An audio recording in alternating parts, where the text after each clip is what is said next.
Esophagus, esophagus, esophagus. Habang tayo'y kumakain sa pagkainan at kahit saan mang sulok ng lugar, esophagus ang tanging daan para tayo'y makakain at hindi mabulunan. Siyempre, hindi mawawala iyong esophagus. Mananatili yan. Habang buhay at dala-dala mo yan. Dadaloy at dadaloy yan sa iyong tiyan at sinapunan. Esophagus lamang ang tanging paraan upang tayo'y makakain. Sa hagod ng lasa sa akin, nagbibigay sigla sa aking katawan. Kahit anong mangyari, esophagus lamang ang tanging daan upang tayo'y makapagkain ng anuman.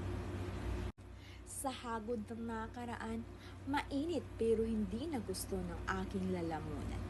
Iwasan ang pagkain ng hindi maganda sa kalusugan. Esophagus ay pangangalagaan upang tayo'y manatiling hindi masaktan. Ang boses at lalamunan ay malaga para sa tao, ngunit ito'y ating ginagamit sa pang-araw-araw nating napapag-usapan. Yung iba nga, boses at lalamunan ang tanging puhunan sa anumang hanap buhay na iyong pipiliin.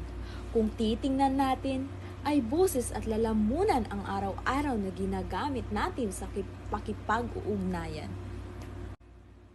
Sobrang hirap mawala ng lalamunan, ngunit hindi tayo makapagsalita.